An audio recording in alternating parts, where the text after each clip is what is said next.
आकाशवाणी भोपाल से प्रस्तुत हैं प्रादेशिक समाचार।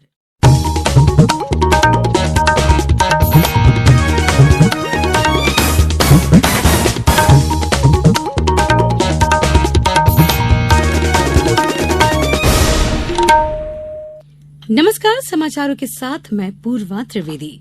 सबसे पहले इस बुलेटिन के मुख्य समाचार। प्रधानमंत्री नरेंद्र मोदी ने आज नई दिल्ली में national gallery of modern art में जनशक्ति कला प्रदर्शनी का किया अवलोकन। केंद्रीय गृह मंत्री अमित शाह कल नई दिल्ली में विधिक मसौदा तैयार करने के प्रशिक्षण कार्यक्रम का उद्घाटन करेंगे। मुख्यमंत्री शिवराज सिंह चौहान ने आज सागर जिले में 865 करोड़ रुपए से अधिक की 3 समूह जल प्रदाय योजनाओं का किया भूमि पूजन और प्रदेश में पड़ रही तेज गर्मी, राज्य के कुछ स्थानों पर पारा 45 के पार पहुंचा। अब समाचार विस्तार से। प्रधानमंत्री नरेंद्र मोदी ने आज नई दिल्ली में national gallery of modern art में जनशक्ति कला प्रदर्शनी का अवलोकन किया। इस प्रदर्शनी में मन की बात की कड़ियों की विषय वस्तुओं पर आधारित कलाकृतियों को दर्शाया गया है। प्रधानमंत्री ने एक ट्वीट में बताया कि मन की बात के विषय वस्तु पर आधारित शानदार कलाकृतियों का प्रदर्शन किया गया है। उन्होंने प्रदर्शनी में अपनी रचनात्मक कला का प्रदर्शन करने के लिए चित्रकारों को शुभकामनाएं दी। केंद्रीय गृह मंत्री अमित शाह कल नई दिल्ली में विधिक मसौदा तैयार करने के प्रशिक्षण कार्यक्रम का उद्घाटन करेंगे। यह कार्यक्रम संवैधानिक और संसदीय अध्ययन संस्थान ICPS संसदीय लोकतंत्र और प्रशिक्षण संस्थान के सहयोग से आयोजित हो रहा है।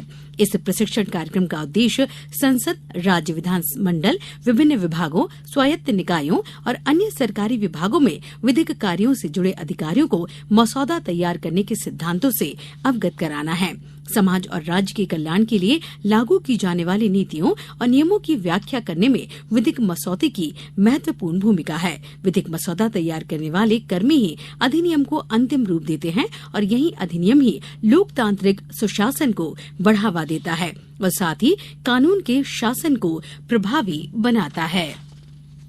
सूचना और प्रसारण राज्य मंत्री डॉक्टर एल मुरुगन 16 मई से 27 मई तक होने वाले कांस्य अंतर्राष्ट्रीय फिल्म महोत्सव में भारतीय प्रतिनिधि मंडल का नेतृत्व करेंगे। उनके साथ प्रसिद्ध फिल्म एलिफेंट विस्पर्स के निर्माता गुनीत मोगा, अभिनेत्री मानुषी शिल्लर, ऐशा गुप्ता और मणिपुरी अभिनेता कांगावाम तोम्बा भी होंगे। सूचना और प्रसारण मंत्री अनुराग ठाकुर महोत्सव के उद्घाटन सत्र को वीडियो संदेश के जरिए संबोधित करेंगे। वे भारत को विषय वस्तु निर्माण के केंद्र के रूप में प्रदर्शित करेंगे। कांस्य फिल्म महोत्सव में आधिकारिक रूप से 4 भारतीय फिल्मों का चयन किया गया है। इनमें केनू बहल की आगरा और अनुराग कश्यप की कैनेडी शामिल है। इसके अलावा महोत्सव में कई अन्य भारतीय फिल्मों का भी प्रदर्शन किया जाएगा। मणिपुरी फिल्म ईशा नाहू का प्रदर्शन क्लासिक श्रेणी में होगा। मुख्यमंत्री शिवराज सिंह चौहान ने कहा कि मध्य प्रदेश की धरती पर धर्मांतरण नहीं होने दिया जाएगा। धर्मांतरण के प्रयास करने वाले संगठनों पर प्रभावी कार्रवाई की गई है। आतंकवाद को कुचलने के लिए कोई कसर नहीं छोड़ी जाएगी। मुख्यमंत्री श्री चौहान आज स्मार्ट उद्यान में टीवी न्यूज चैनल प्रतिनिधियों से चर्चा कर रहे थे। उन्होंने कहा कि हाल ही में हिफ्ज उत तहरीर संगठनों के 10 लोगों की धरपकड़ हुई है। गैर कानूनी कार्य करने वाले तत्वों के विरुद्ध सख्त कदम उठाए जाएंगे। उन्होंने कहा कि पूर्व में भी नक्सली, दस्युओं और आतंकी गतिविधियों में लिप्त अपराधियों को पकड़ा गया है। आगे भी ये कार्रवाई जारी रहेगी। राज्यपाल मंगूभाई पटेल ने संस्कार सेना द्वारा आयोजित माता पिता सम्मान संकल्प भारत यात्रा कश्मीर से कन्याकुमारी तक का आज शुभारंभ किया। श्री पटेल ने यात्रा के वाहन को हरी झंडी दिखाकर राजभवन से रवाना किया। उल्लेखनीय है कि संस्कार सेना की 51 दिवसीय यात्रा भोपाल से प्रारंभ होकर संपूर्ण भारत का भ्रमण कर गाजियाबाद में संपन्न होगी। यात्रा का आयोजन समाज में माता पिता के प्रति सम्मान के संस्कारों को बढ़ावा देना और युवा पीढ़ी को माता पिता के सम्मान हेतु प्रेरित करना है। अब समाचारों में वक्त है एक छोटे से अंतराल का। ये समाचार आप आकाशवाणी भोपाल से सुन रहे हैं। हमारे समाचारों को अब आप कभी भी और कहीं भी अपनी सुविधा के अनुसार सुन सकते हैं। ये समाचार बुलेटिन YouTube, ट्विटर और फेसबुक पर AIR न्यूज भोपाल पेज पर सुने जा सकते हैं। इसके अलावा आप हमारी वेबसाइट newsonair.com पर या AIR न्यूज ऐप पर भी समाचार सुन सकते हैं। समाचारों में एक बार पुनः आपका स्वागत है। मुख्यमंत्री शिवराज सिंह चौहान ने आज सागर जिले के लिए 865 करोड़ 91 लाख रुपए की 3 समूह जल प्रदाय योजनाओं का भूमि पूजन किया। सम्मेलन में मुख्यमंत्री ने कहा कि नल जल समूह योजना से 520 ग्रामों में पाइपलाइन बिछाकर घर घर पानी पहुंचाया जाएगा। इनमें 202 करोड़ 99 लाख रुपए की सानोधा मढ़िया जल प्रदाय योजना शामिल है, जिसके पूरा होने पर 77 ग्राम लाभान्वित होंगे। सानोधा बंडा जल प्रदाय से 56 गांव के घरों को लाभ मिलेगा। योजना की लागत 166 करोड़ 67 लाख रुपए आएगी। देवरी केसली जल प्रदाय योजना से क्षेत्र के 387 गांवों को लाभ मिलेगा, जिसकी लागत 496 करोड़ 25 लाख रुपए है। वहीं मुख्यमंत्री शिवराज सिंह चौहान कुशवाहा समाज के संभागीय सम्मेलन में शामिल हुए। वहां उन्होंने लवकुश मंदिर और धर्मशाला निर्माण के लिए 10 करोड़ की राशि स्वीकृत की। मुख्यमंत्री ने स्थल चयन के लिए कुशवाहा समाज को जिम्मेदारी सौंपी। जो स्थान चयनित होगा उसी स्थल पर एक छात्रावास भी बनेगा। साथ ही मुख्यमंत्री श्री चौहान ने मध्य प्रदेश में कुशवाहा समाज कल्याण बोर्ड के गठन की घोषणा भी की। उन्होंने कहा कि बोर्ड के अध्यक्ष को भी मंत्री का दर्जा दिया जाएगा। प्रदेश में पड़ रही तेज गर्मी से लोग परेशान हैं। सड़कें दिन में सुनसान दिखाई पड़ रही हैं। लोग जरूरी काम से ही बाहर निकल रहे हैं। पिछले 24 घंटों के दौरान खरगोन सबसे अधिक गर्म रहा।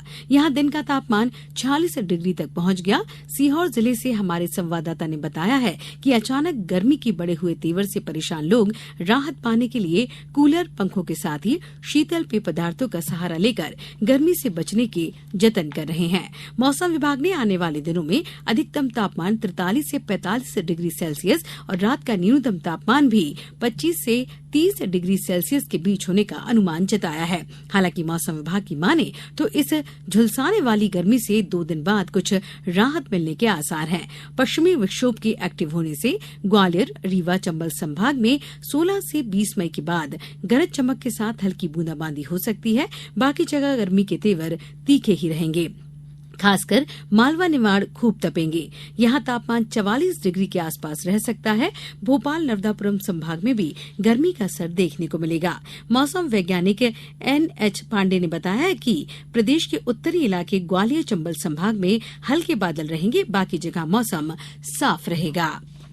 भोपाल के BHEL दशहरा मैदान में आज जाट महाकुंभ सम्मेलन का आयोजन किया गया। सम्मेलन में मुख्यमंत्री शिवराज सिंह चौहान भी शामिल हुए। इस दौरान उन्होंने कहा कि जाट समाज साहसी, परिश्रमी और वीर समाज है। ये समाज देश के लिए अन्न भंडार भरने का कार्य भी करता है। मुख्यमंत्री ने घोषणा करते हुए कहा कि वीर तेजाजी महाराज जाट समाज के आराध्य हैं। इस नाते जाट समाज की भावनाओं का सम्मान करते हुए मध्यप्रदेश में वीर तेजाजी कल्याण बोर्ड का गठन किया जाएगा। तेजाजी महाराज के निर्माण दिवस तेजा दशमी पर ऐच्छिक अवकाश भी रहेगा। साथ ही शैक्षणिक भवन के लिए भोपाल, इंदौर और ग्वालियर में आवश्यक पहल की जाएगी। इस अवसर पर पूर्व केंद्रीय मंत्री विक्रम वर्मा, कृषि मंत्री कमल पटेल, हरियाणा से आए अभय चौटाला, यशपाल मलिक, हनुमान बेनीवाल, युद्धवीर सिंह सहित जाट समाज के अनेक जनप्रतिनिधि और संस्थाओं के सदस्य बड़ी संख्या में उपस्थित रहे। केंद्र सरकार ने पिछले 9 वर्ष के दौरान मछली पालन विकास और मछुआरों के कल्याण के लिए 38,500 करोड़ रुपए आवंटित किए हैं। मछली पालन, पशुपालन और डेयरी विकास राज्य मंत्री डॉक्टर एल मुरुगन ने ये जानकारी दी। उन्होंने कहा कि पिछले 65 वर्ष की तुलना में आवंटन में ये बहुत बड़ी वृद्धि है। डॉक्टर मुरुगन ने आज पुडुचेरी की वैथीकुप्पम में मछुआरा समुदाय की शिकायत निवारण बैठक में यह जानकारी दी। अब कुछ समाचार संक्षेप में। ऊर्जा मंत्री प्रद्युम्न सिंह तोमर ने गुना जिले की विद्युत अधोसंरचना को सुदृढ़ करने एवं विद्युत हानियों को कम करने के लिए 180 करोड़ रुपए स्वीकृत किए हैं। सीहोर जिले की आष्टा तहसील में 3 दिवसीय बालिका पंचायत सदस्य क्षमतावर्धन कार्यशाला आयोजित की गई। कार्यशाला में 44 बालिकाओं को 4 समूह में बांटकर सामूहिक चर्चा कराई गई। इस दौरान सभी समूह की बालिकाओं ने अपना अपना चार्ट तैयार किया। और नीमच जिले में उच्च शिक्षा मंत्री डॉक्टर मोहन यादव और क्षेत्रीय सांसद अनिल फिरोजिया द्वारा पश्चिम रेलवे रतलाम मंडल के विक्रम नगर और कचरा स्टेशन पर लगभग 5 करोड़ 50 लाख रुपए की लागत से नवनिर्मित स्टेशन भवन का लोकार्पण किया। आज इस बुलेटिन में बस इतना ही। अनुमति दीजिए। नमस्कार।